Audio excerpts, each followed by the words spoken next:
In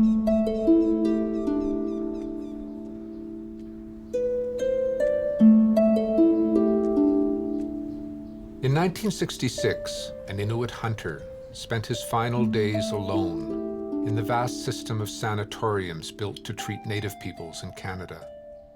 He was writing an autobiography, I, Nuligak, about growing up in Nuvialuit, close to the creatures of the tundra and the sea. Segregated from the strange world outside his window, thousands of kilometers from home, the words he wrote took him back to the land of his ancestors, when the world was one. I, Nuligak, will tell you a story. It is the story of what has happened to me in my life. All my adventures, many of them forever graven in my memory. Because I was the Iliapak, the poor little orphan boy, I really knew what misery meant. My clothes were little better than rags. But my mind was always alert to the happenings around me. Once my eyes had seen something, it was never forgotten.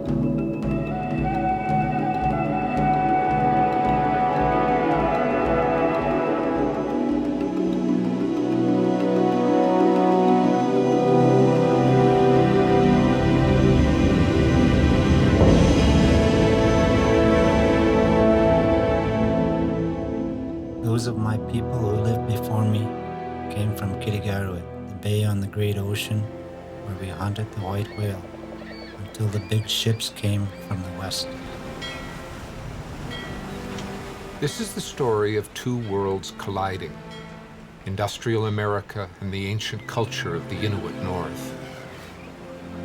The collision took place in the lifetime of one man, Nuligak, who died in Edmonton of tuberculosis in 1966.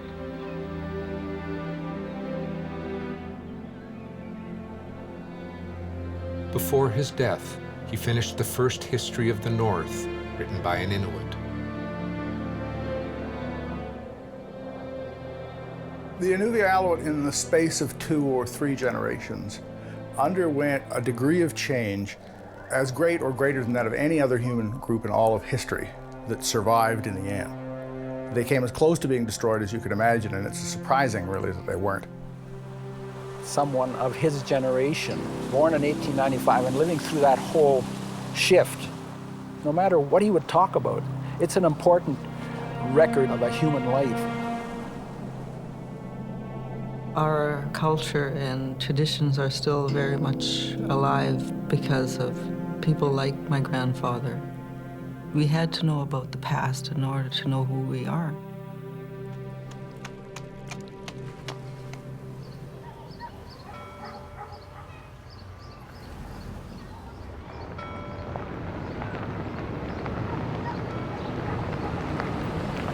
"100 years after Nuligak first made the journey by dog sled and kayak, his descendants still travel to Herschel Island, a tiny chunk of permafrost off the Yukon coast.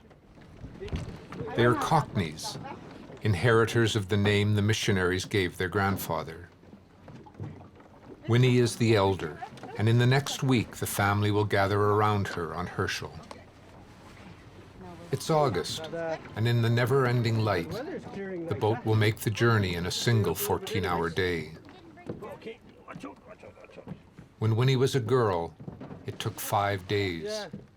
Or if you got caught in a storm, 5 weeks. I was going to store some stuff in it, but... We travel to Herschel on an annual basis to go on the land and go to these areas that our grandfather talks about. And let us, see what he sees. You just feel like kind of walking with your ancestors.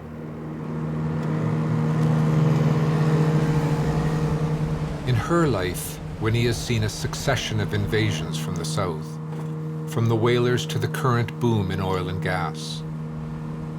Each in turn has drastically changed the life of her people.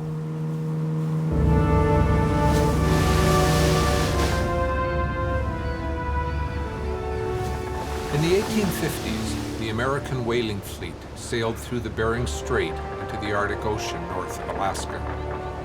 Slaughtering the whales of that region to near extinction, they ventured east into Canadian waters, entering what was known as the Forbidden Sea. In about 1888, a man named Joe Tuckfield was sent east just to find out what was there. Tuckfield goes to the Mackenzie Delta. He talks to local people, and he finds one of the few decent harbors on that stretch of coast, Pauline Cove on Herschel, and he found lots of whales. Tuckfield comes back with a bonanza discovery, a find on the scale of a Klondike gold rush for whalers.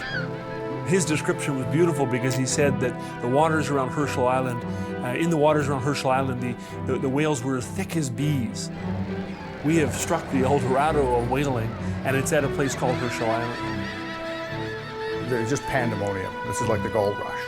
The whaling community here is overjoyed to hear this. Within a week, there are 5 whaling ships anchored at Pauline Cove, and they're off and running. In the century before they reached Herschel, American whaling ships circled the Earth in search of these huge mammals. Whale oil was in demand to grease the wheels of the Industrial Revolution. By the 1880s, the supply had begun to run out. The Arctic would be the last frontier for the epic hunts, a sea of slaughter unprecedented in its scale and speed. As petroleum products began to replace whale oil, ships sought only the cartilage-like baleen for the manufacture of corsets. The prized baleen is found in the mouth of the giant bowhead whale, native to these waters. Not only was the whaling good, the vessels found the shelter of a natural port, hard to find on this rugged, dangerous coast. Pauline Cove is a relatively small little cove, but it was very nicely sheltered. One of the difficulties in Arctic whaling is that you had to get in and out the same season. Because if you didn't and you left the ship in the ice, the ship would actually be crushed. And so what Herschel Island had to offer was a place to stay. You could winter over, get another whole year of hunting, and then go out before the ice came that following year. They normally have to overwinter twice to fill up their cargo holds, and then they go back to San Francisco the next year. The best year was in 1894-95, when there were 15 whaling ships overwintered that winter at Herschel. There were about 1,000 men living on Herschel Island under the nominal control of 15 whaling captains. They knew that the whaling industry was a boom and bust industry, that when you got into an area, you over-harvested it pretty fast and you moved along. So Herschel Island itself was a bit of a slap-together kind of community. The first street of driftwood shacks on Herschel Shore was christened Society Row. The whalers organized diversions, from fancy dress balls to baseball games, depicted here by one of the sailors. But one day, caught in a blizzard, 3 ball players froze to death. People who didn't have the faintest clue about each other all of a sudden are living on the same very small piece of land.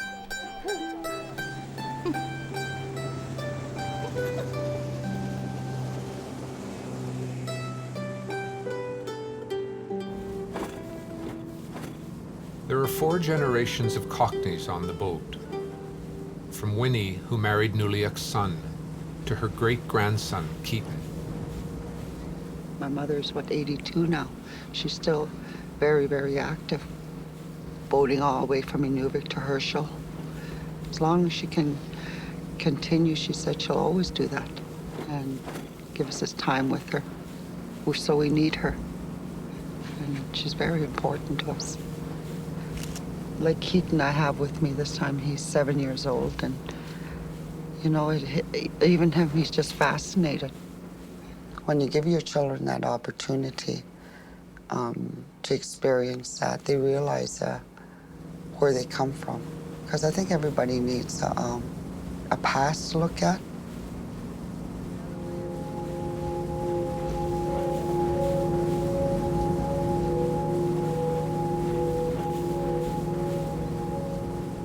My father died before I was able to know him. Because I was the Iliapak, the poor little orphan boy, I really knew what misery meant, and my clothes were little better than rags. My mother married once again, and so my grandmother took care of me. She could not walk, for one of her legs was covered with sores. In those days, I lived alone with her. We were very poor. Nuligak was bounced all over the place because he was an orphan. He learned from everyone that he was overseen by, and was able to develop his own personality from that. Orphans had a terrible time in traditional Inuit society. They slept in the entrance tunnel to the house with the dogs. They were fed on cast-off food. They lived on charity. But in the traditional Inuit story, it's always the orphan who makes good. And Nuligak, his story partakes of some of these sort of mythical elements. Nuliak's grandmother, also an outcast, was known as a Nana. I was a child living at Herschel. We did not have any more to eat. Anana's legs were still paralyzed. But thanks to the squirrels I caught, she did not suffer from hunger. But I had just one snare.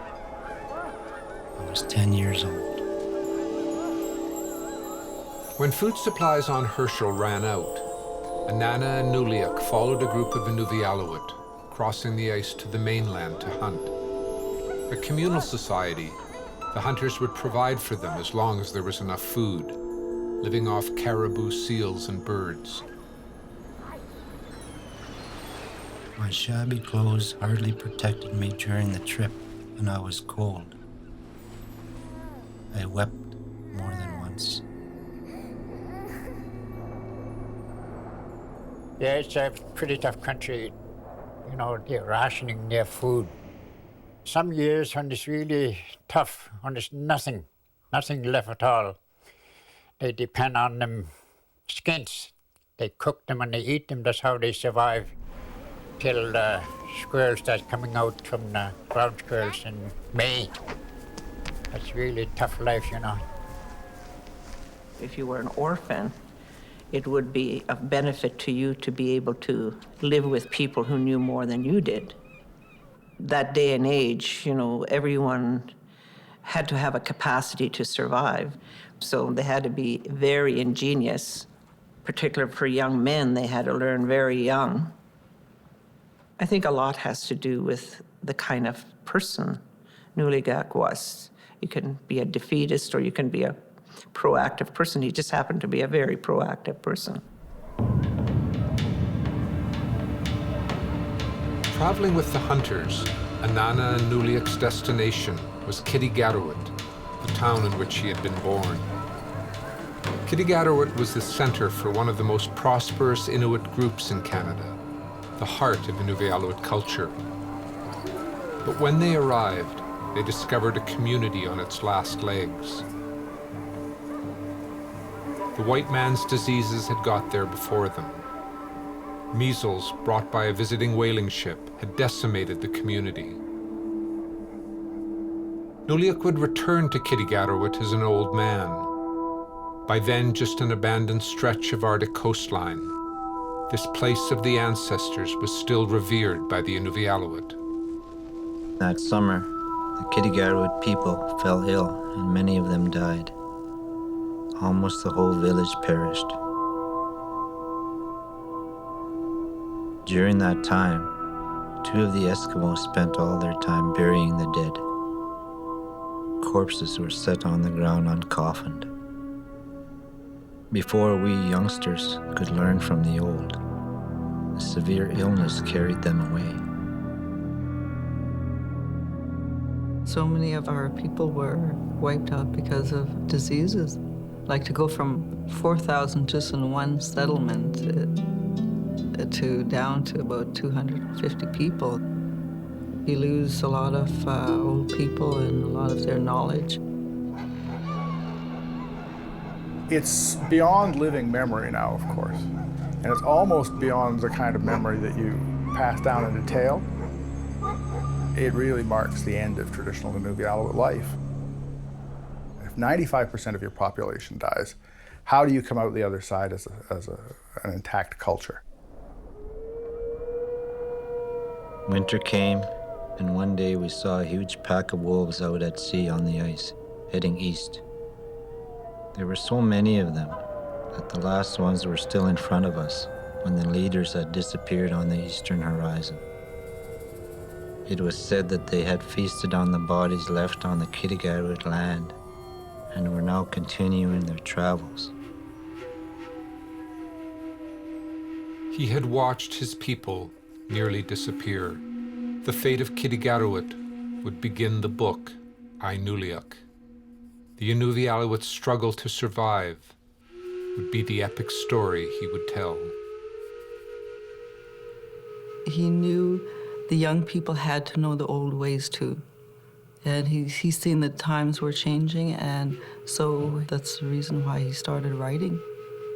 We had to know about the past in order to know who we are.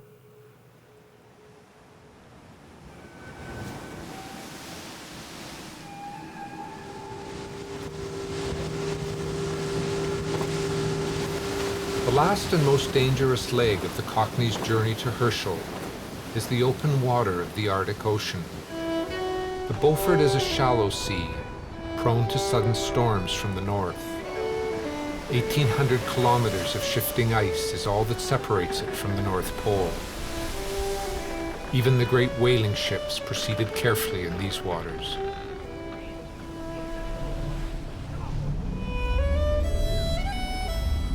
A mile off the remote Yukon coast, abandoned when the last fur trade post shut down in the 1950s, Herschel Island sits today at the uttermost edge of Canada.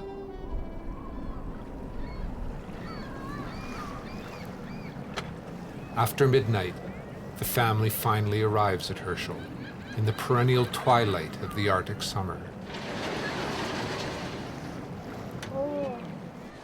To the Inuvialuit, it's a seasonal hunting ground.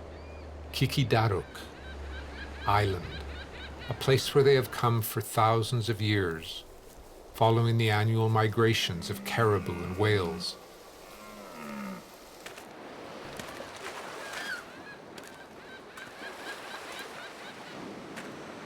Kathy Cockney has flown in by bush plane to join the family.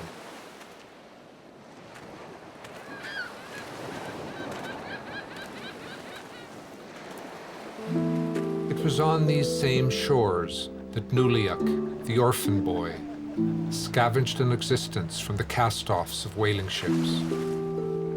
And Nana, his grandmother, would teach him to fish and snare birds, gather eggs and berries, to live off the land in the way of the ancestors. She knew she didn't have much time. Her own health was failing, as deadly white man's diseases moved among her people. What we're gonna do with this one? We're gonna keep them for quark? Oh, we're gonna cook them? Yeah. Oh, okay.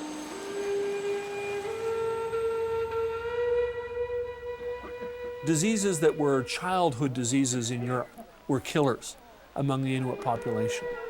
Chickenpox among the Inuvialuit population could kill 10% of the population in a month. Add to that influenza, meningitis, whooping cough, measles. Nobody knew about flu or measles or nothing. The flu was so strong while they were still smoking, dropped dead. They had tobacco then. While they were playing cards, they dropped dead. That's how strong the flu was. In Herschel Island, maybe 200-300 died in one spring. It was white man's disease. They never died like that before. I once talked to an old woman in a Klavik who, as a child, had woken up in a house in the middle of winter and everyone else was dead. She was 4 or 5 years old. The nearest neighbors were 15 miles away, and everyone was dead. As epidemic after epidemic spread among his people, Nuligak would one day watch Anana, finally unable to walk, die alone on the ice. Anana fell sick. The tent where we lived was cold, freezingly cold. She got worse and became seriously ill. Soon our companions decided to leave. Nina called me. "Little one, don't stay here alone. Go, follow the rest." Those were her last words. All that day was for me a day of profound unhappiness. I wept. I had lost my grandmother.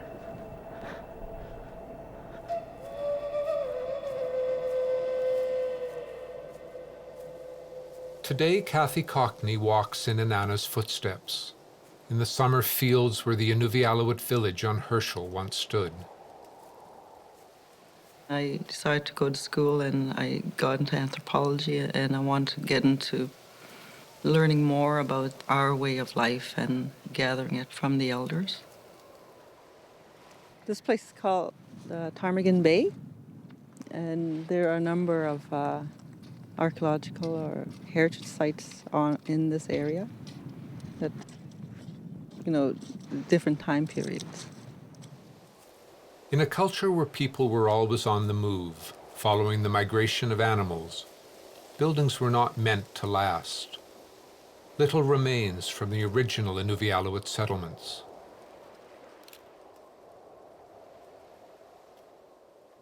What I really do is just take pictures of each grave and write down the artifacts that are left. As ocean levels rise with global warming, more of these sacred sites are being lost. As the permafrost thaws, Herschel is slowly disappearing.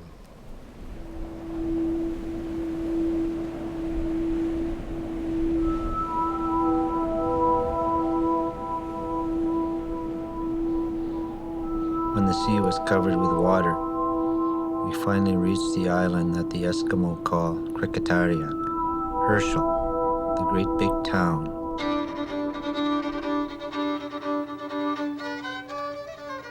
Whaling was done on a grand scale, and there were a great number of whaling vessels.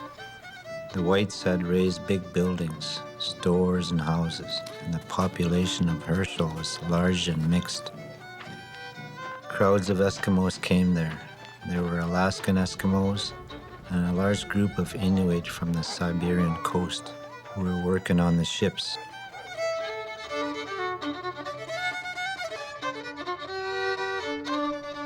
When you look at Herschel Island as an Inuvialuit would have looked at it, the experience was often one of wonder. The scale of the buildings, the scale of the ships, the noise, the activity levels, the material wealth, the dozens and dozens and dozens of new things that for a young Inuit boy would have been brand new, things they had not seen before. First time they're seeing somebody smoking, they're trying to find out what kind of power is that. They puff of smoke go out their mouth. They're eating fires that.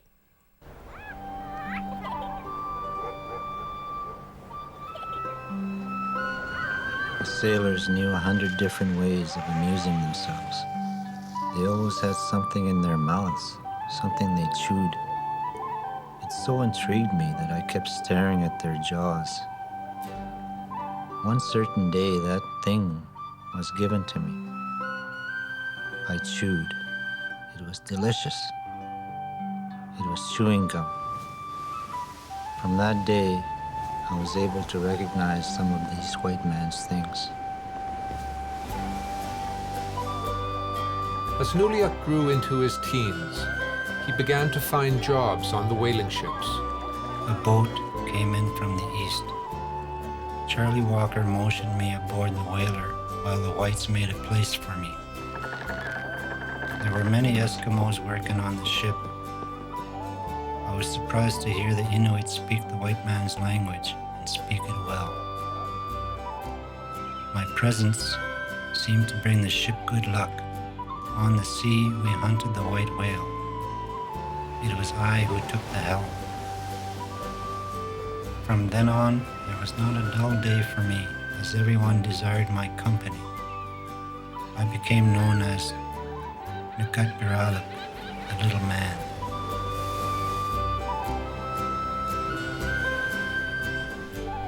The remains of the whaling station at Pauline Cove bear silent testimony to a time when this was one of the largest communities on the Arctic coast.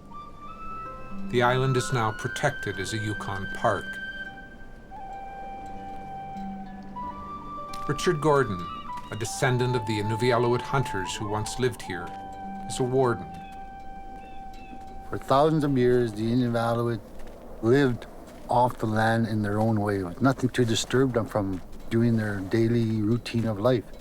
And to have a boat of newcomers come into your area and start telling you, well, your way of life and whatever is going to change because this is the way we foresee it in the future. How do you adapt? They must have really felt like I started using that eraser.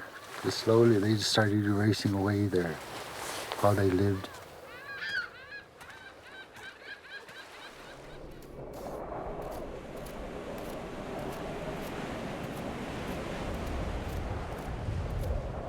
Nuligak had turned 14.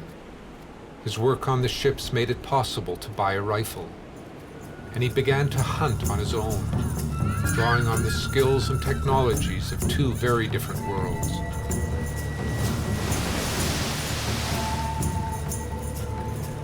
I cast a glance out to sea, and just before me I saw the wake of a school of white whales.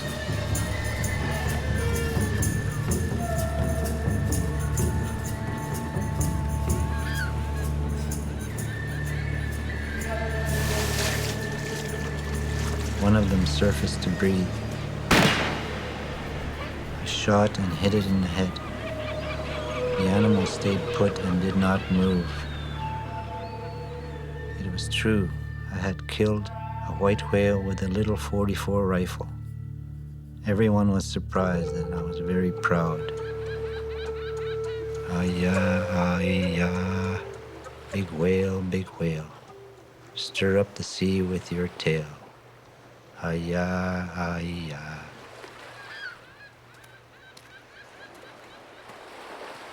All animals were very important to the cultural lifestyle of the Inuvialuit. A lot of times you would hear that comment to say, only take what you're going to eat and don't take any more than that, because those animals, if you take more than that, it will deplete and it takes time for the numbers to come up. So managing your resources, looking after the land and all that is very important to our people.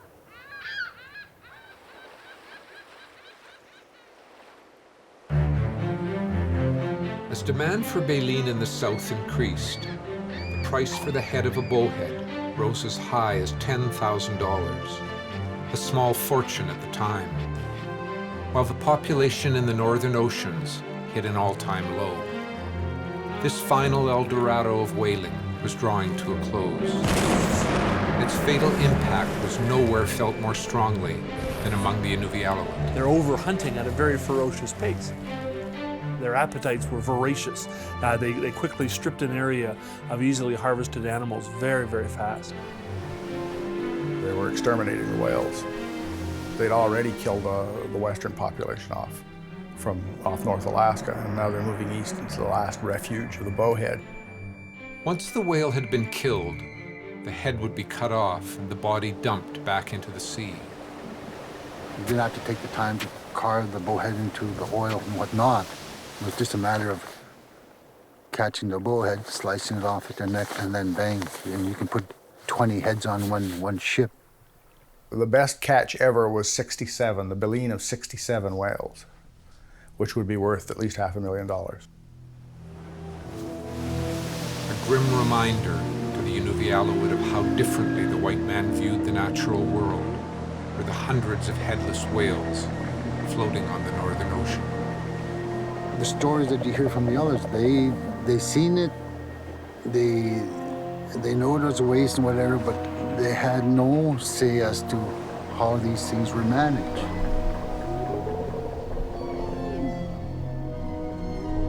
The The Inuvialuit sensed that much more than the whale was in danger.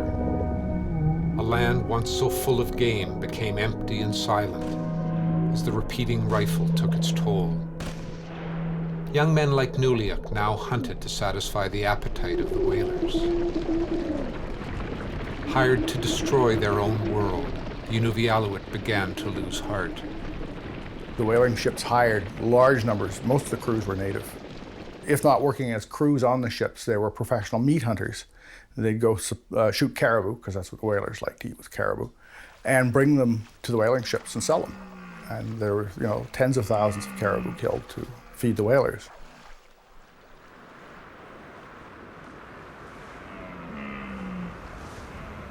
Today, small herds of caribou still swim the channel that separates Herschel from the mainland.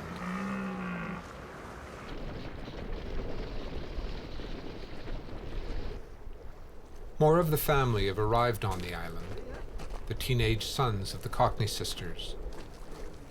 Richard Gordon has agreed to take them on a caribou hunt, as long as they respect the old ways. These are the kids most at risk in Inuvik, where drug abuse has become a modern-day epidemic. So go to that mound over here, I think. We'll go underneath here, and then we'll have a look again from there. They might move this way, They're going down in that little valley thing. If they go to that gully, we'll stay out of sight from them. Okay? Big bulls. Big bulls, yeah. I started to run after the tuk-tuk, the caribou, following the low valley between two ridges. They were going fast. But before they were too far off, I caught up with them without knowing how I did it. I must have run like the wind. Come on up, join the crowd. Yeah, come and join the crowd, that one.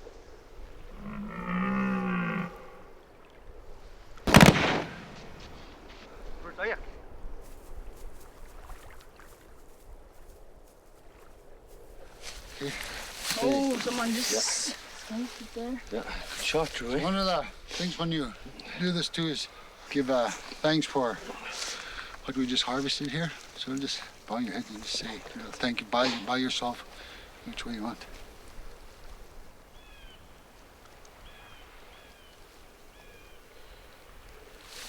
There's a real strong respect when you're out on the land, and to pass that on to the next generation is very important. I heard that one comment at one time when we had the elders here. They said, if you can catch one youth in understanding our ways, then we did our job.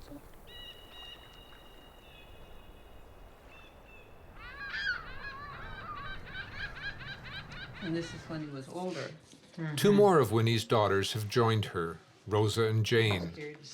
While the men are away on the hunt, they gather to look at family photographs.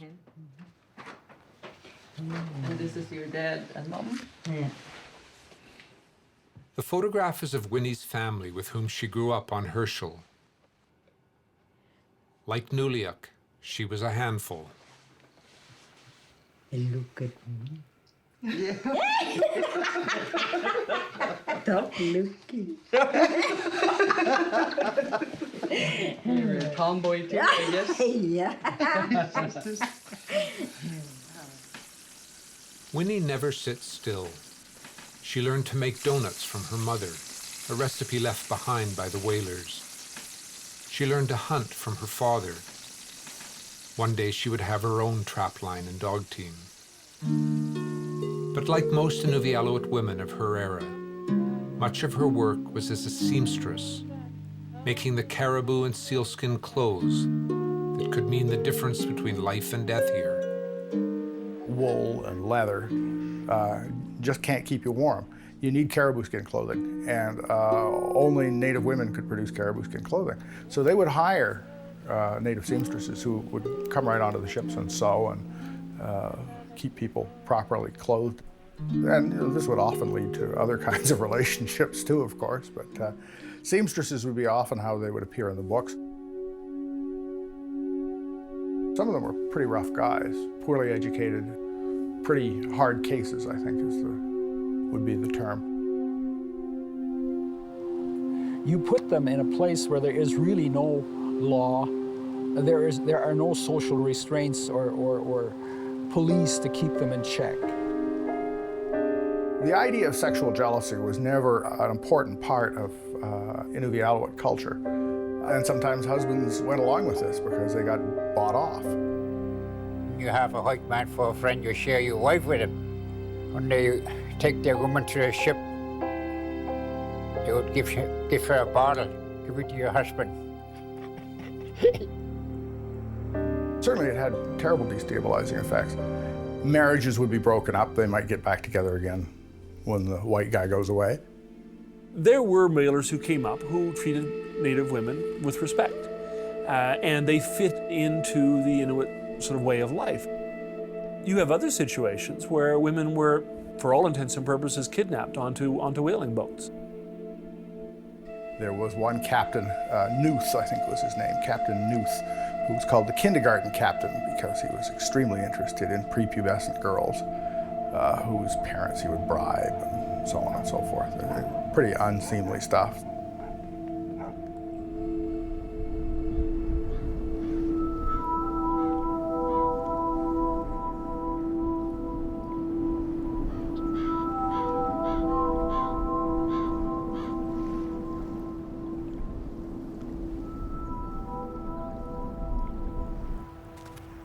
Most of the stories we hear are not very good.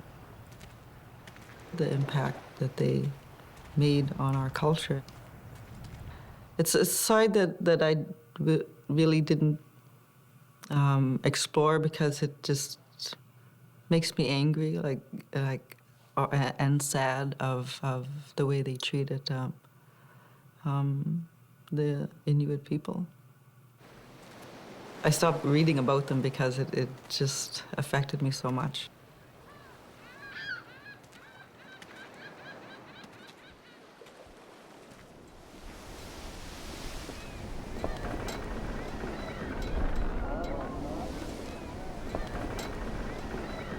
That summer, the whalers' catch was scanty. Too much ice. The western wind had blown steadily all summer. The ships that had to return home weighed anchor about mid-August, but they could not break through the ice surrounding Herschel and were forced to return. They were icebound.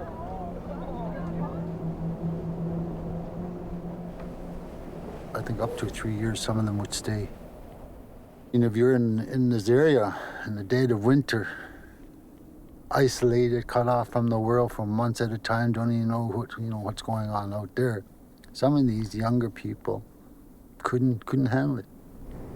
They would desert, and what they were trying to do really was get down to the gold fields in the Dawson area where they thought they could make a mint. But they didn't really know where they were. They didn't really know how to get there. Word had arrived that 800 kilometers to the south, gold had been discovered in Dawson City.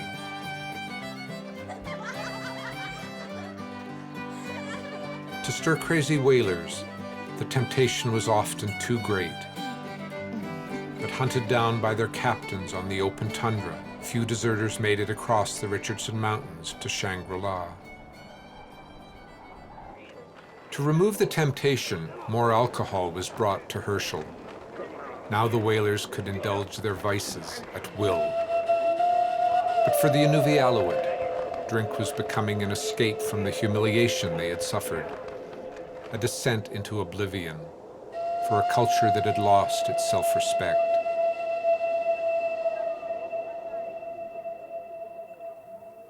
No one understood it, and there was no treatment. Going back to the elders, that's one of the ugly stories that they don't like to talk about or remember because alcohol brings so hardship to everyone. Seeing the native people of the area totally lost.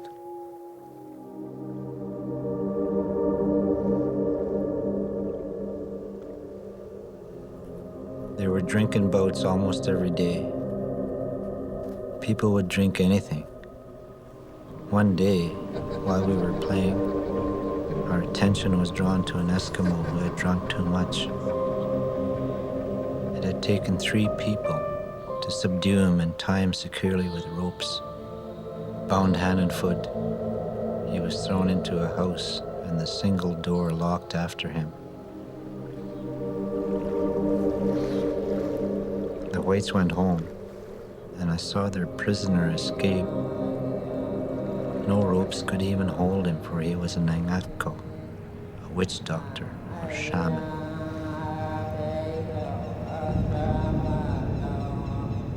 The hunter who had escaped was Kablualuk, a famous shaman among his people.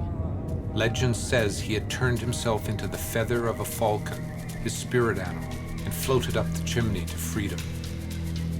The 4 walls of the white world would never contain the mystical powers of the Inuvialuit.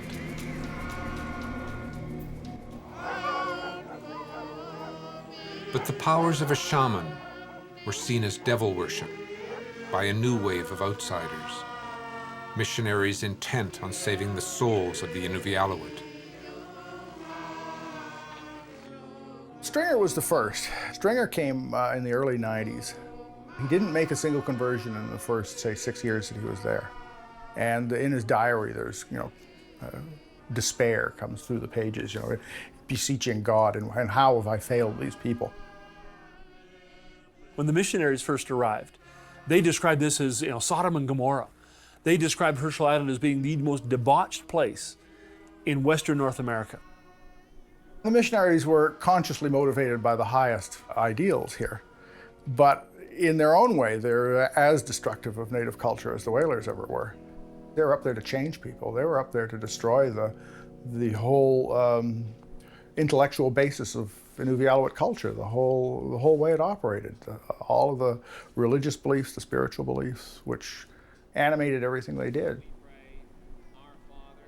Isaac Stringer brought a second Anglican missionary to Herschel, Charles Whitaker. Whitaker would convert the Inuvialuit Stringer had failed to reach, but there would be a price. Whitaker is the one who baptized the Inuvialuit. Basically en masse, beginning in 1907 for the next 5 or 6 years, the whole community. Converted, however, nominally. It's a little bit like splashing everyone with holy water, whether they know it or not. A minister, Mr. Whitaker, arrived. He poured water on a great number of people. A number of them did not even know what this ceremony was all about. The minister said to an Eskimo, "I give you the name of Hayden." The Eskimo answered, "What a queer name you are giving me." He did not want to be called that way. We are losing our customs, our manner of living. The young Inuit are learning the white man's way of life, while our own is fading away. Nuligak himself was given the name Robert Cockney. The community was beginning to fall apart. An Inuvialuit hunter, Pisha, beat his wife for sleeping with the whalers. He also beat his infant daughter, who died. The captain went to see that Mr. Whitaker. There's no law that time, no police. He said, how do they punish people like that in Christianity time? So he said, wrap a fellow around a pole, tie him up, take his shirt off and give him 30 lashes. He said, maybe we'd do it to teach the Inuit the real law of how people could punish. What the community remembers now is that the person who organized the flogging and who laid in the first lashes was the missionary, Whitaker. And this apparently made a bad impression on the community, who had been listening to this guy talk about, the gospel of love and so on, and saw it as a serious contradiction that he should be so bent on revenge. The church compound stood empty. For the Inuvialuit, God was once again just a profanity spoken by the whalers.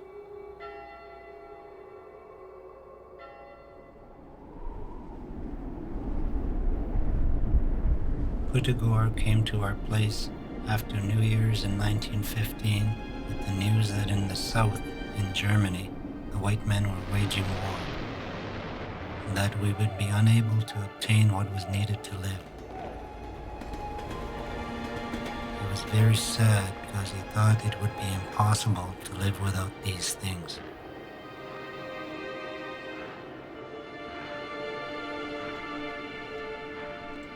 The Great War marked the death knell for whaling on Herschel. The bowheads had all but disappeared. Ships commandeered for the war never returned. The great big town of Nuligak's youth was no more.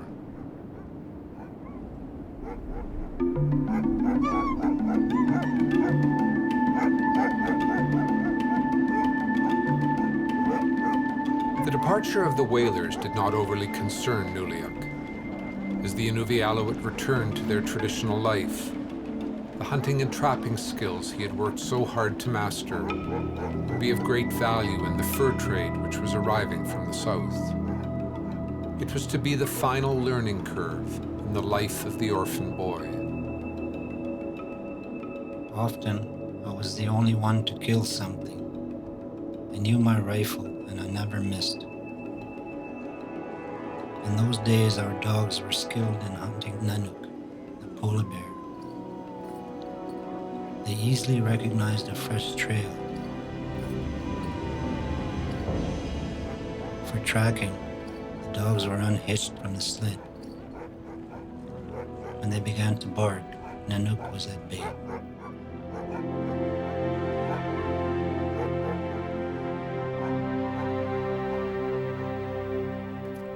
It's really dangerous out there. Trying to cross ice when they walk, you have to walk in some distance so you don't go through, you know.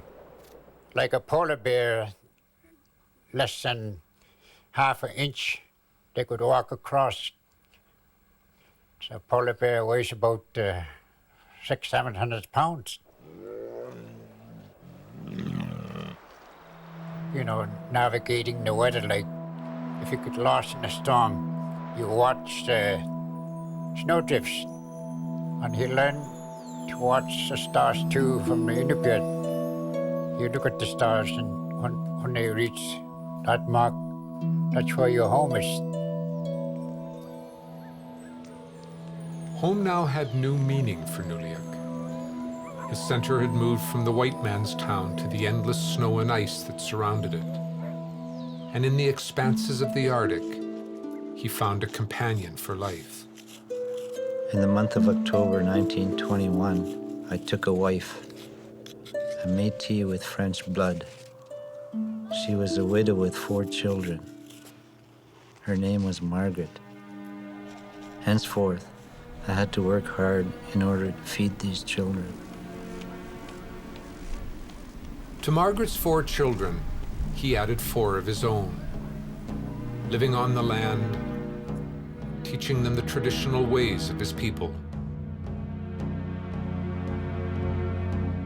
On the 28th of November 1923, my wife Margaret had a little boy. I called him Walter James. It was a great joy to have a son.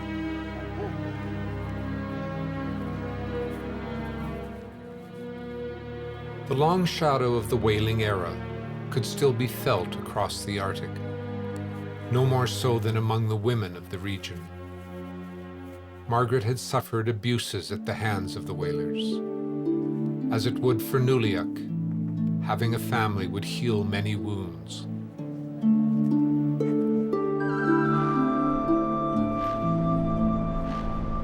My eldest son, Walter, although very small, wished to follow me everywhere. I took him with me when I went on trips. Margaret had taught him many things.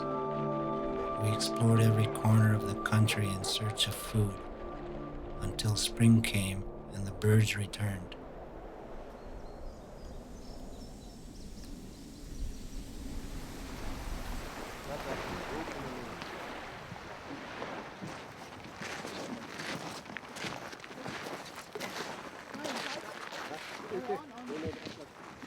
The Cockney hunting party returned to Pauline Cove, as Nuligak and his sons would have long ago. Put it on the wall.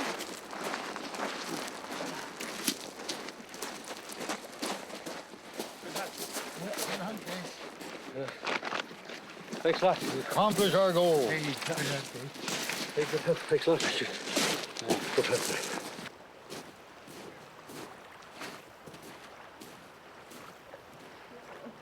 For centuries, the Inuvialuit have acted out the ritual of dressing caribou meat for winter. But each year, fewer of the younger generation learn the old ways. All but one of Topsy's children have moved away to the south. They live their life so modern. They don't have that desire as much as I do in my age group to continue to go on the land. I don't know, I guess you could lose that as the generation goes by. They phone from Vancouver, from Ottawa. It's their choice, I guess. When you put that down on the floor for mattress, and when you sleep on it, you never get cold from the ground. Yeah. This is better than the mattresses that they make nowadays. When Papa used to travel, our dad used to travel. That's all he used to use for... Double it? Yeah. Oh. Two caribous. One in the bottom, one on top. Oh, okay. Oh. You made it for him. Oh, I got that.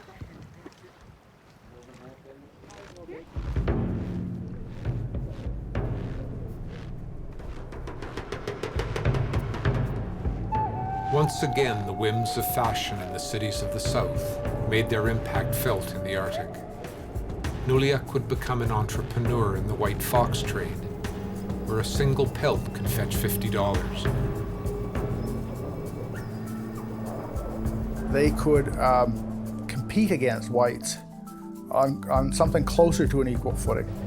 The Inuvialuit had learned a lot from the whalers, knew how to function as entrepreneurs. There were Inuvialuit who owned trading posts. There were Inuvialuit who owned big schooners. That summer of 1926, I owned a schooner at last. It was a brand new one, built that year, and called the Bonnie Belle. It was 40 feet long, with a Francisco Standard heavy-duty 10-horsepower machine to make fire. It worked beautifully. With the Bonnie Belle, Nuligak ranged across the western Arctic, trapping the much sought-after white fox. Each spring he would sail the boat back to Herschel to trade the fox pelts for next year's provisions. From Teprak, I took a whole band of people to Herschel. Everybody was very happy. The price of fox was high. We sold furs and bought supplies, and then loaded the Bonnie Belle brimful of our purchases. Nuligak kept his distance, preferring to live on the land, to the great big towns that sprung up around the trading posts. Change was now a constant. Even the land, thought by the Inuvialuit to belong to all, was to be divided. Officials arrived from Ottawa to negotiate treaties with the native people. Nuligak would represent the Inuvialuit. They were offered $5 and they said, well, you know, that's not much. They thought that they really were not very wise to offer $5 when someone was getting $30 for a white fox pelt. It didn't make a lot of sense.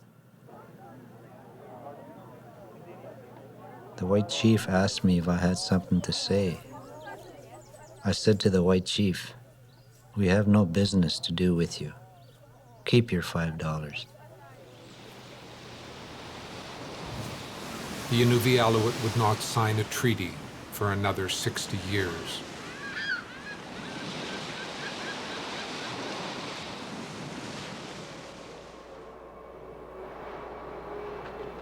If you looked at people like Nuligak, they had to really know the land. They had to know where animals were. They had to know when to travel.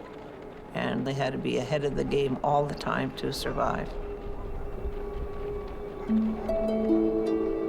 Amatiks, or parkas sewn from caribou and sealskin, would be critical to Nuligak's survival on the ice. Margaret spent hours making clothes for the family, teaching her daughters as she worked. One of the last people to whom she would pass on the intricate traditional stitches of her people would be Winnie, her granddaughter. She always told me to learn everything, so I learned everything while she was living. I make anything. Mitchell pie pieces the hardest ones. I used to make shoes for you girls and boys. Water boots and fancy shoes with the white.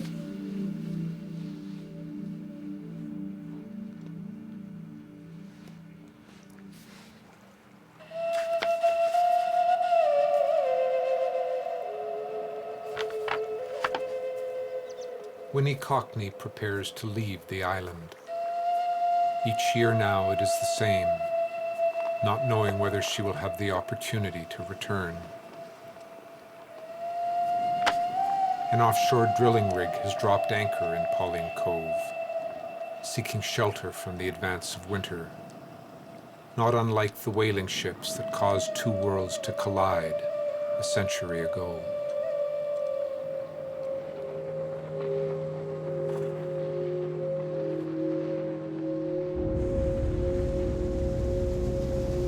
The family begins the long journey home. With oil prices skyrocketing because of another war in the south, the future of this coast is uncertain. The North Shore of Alaska, just to the west of Herschel, is a wildlife refuge, the calving grounds of the porcupine caribou herd. Officials in Washington want to convert it to a massive oil field. Some say the caribou will never return. The Inuvialuit will have to adapt yet again.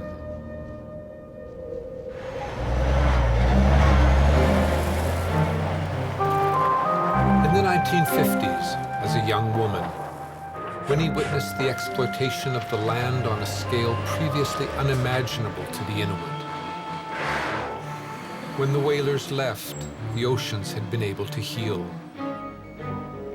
But now the demand for fossil fuels and the Cold War with the Soviets and a campaign of industrial development from which there would be no return. Winnie's husband, Walter, Nuligak's son, had been raised as a hunter. But as successive waves of development came to the north, he too decided to move to town. We moved to Inuvik, and he always worked for wages, and he just gave up his hunting and trapping. Nuligak lived through this profound transformation, where he was one of the last ones of his generation to have really spent a long time on the land. And now he's seeing the changes that are occurring, and they are profound indeed.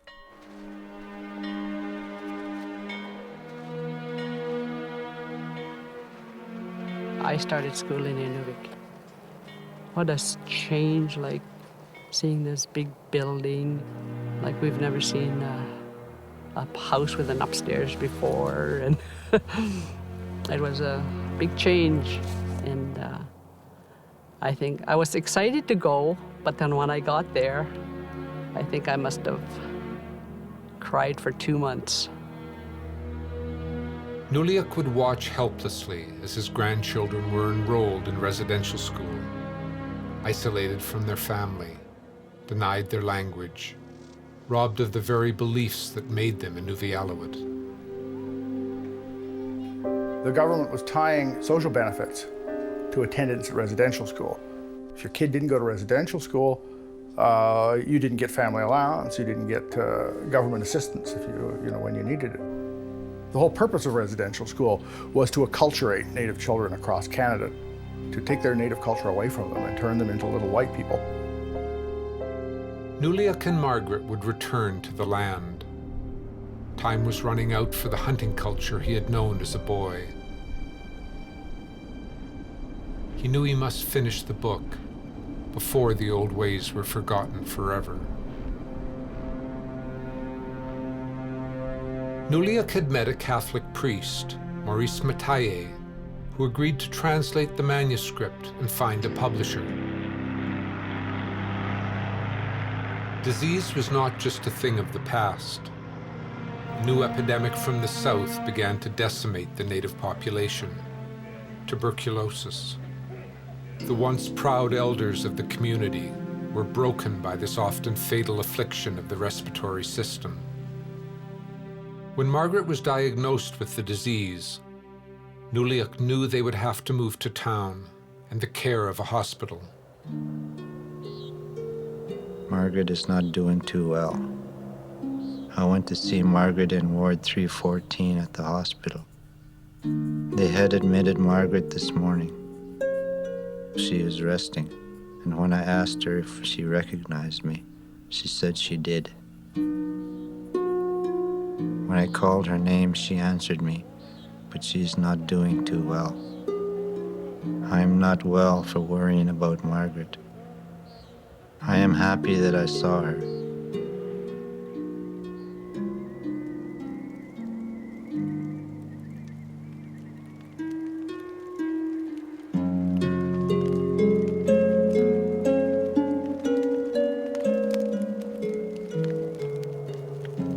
I hunt no longer.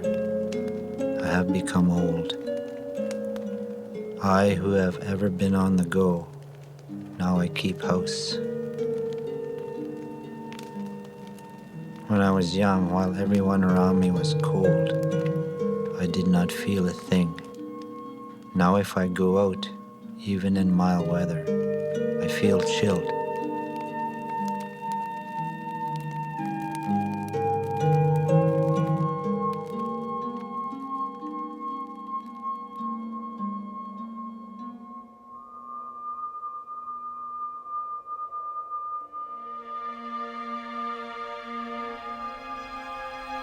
This morning after 6 o'clock, the nurse came to get me.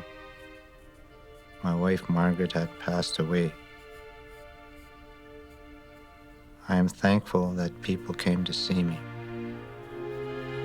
My heart is not well.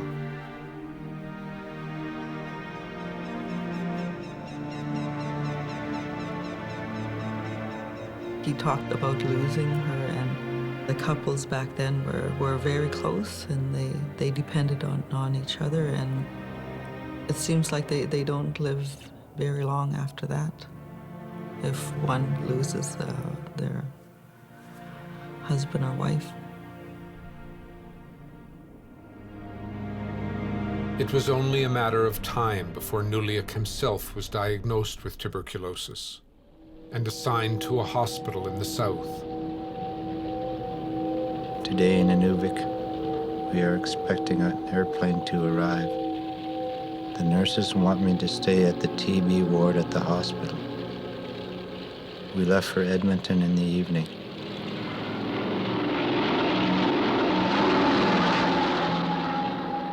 In those days, a plane came in, and then you went out, and you didn't have anyone necessarily tracking where people went.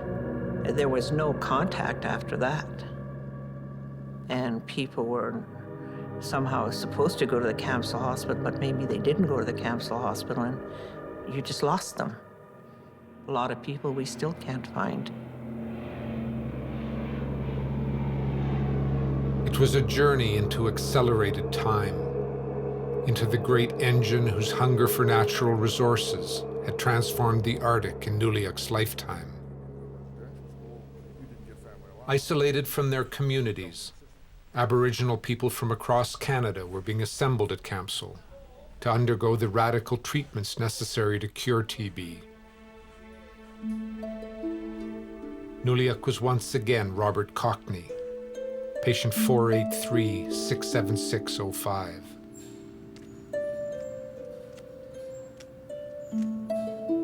Today is Sunday, and there is no snow yet. They x-rayed me 14 times today. Doctors and nurses did tests on me, and they never explained anything to me. That is the way they behave in this land. People pass by without speaking to me. Vehicles never stop going by. There is still no sign of snow. He must have been very lonely in the hospital because we're such a sociable, people that we have to have family around us.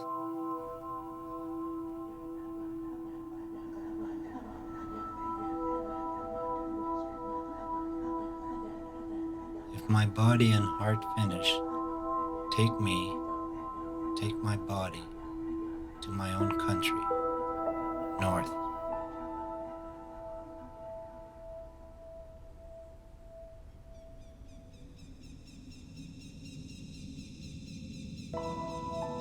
Nuligak died on May 4th, 1966. His body was shipped to Tuktoyaktuk for burial.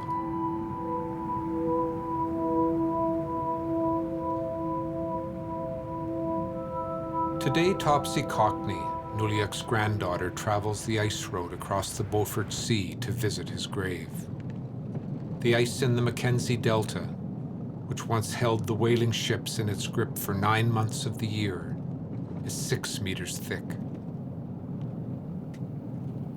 I can always relate with him. I can't stay in one place very long. I'm constantly moving, whether I go into a different city or moving. I'm just not in one place. And when you follow my grandfather, he was like that. He never kept still.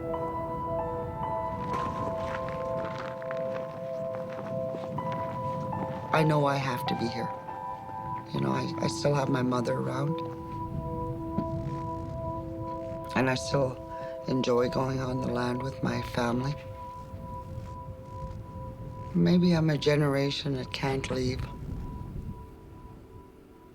The old traditional way is gone, and we don't live like that anymore.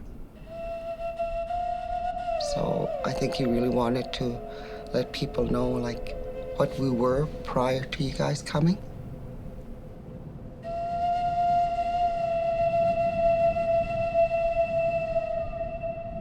Nuligak and Margaret are buried in the cemetery at Tuktoyaktuk, overlooking the Arctic Ocean, the expanse of ice and snow and time over which their ancestors came so long ago.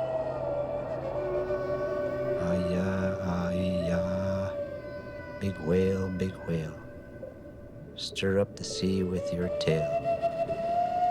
Aya, aya.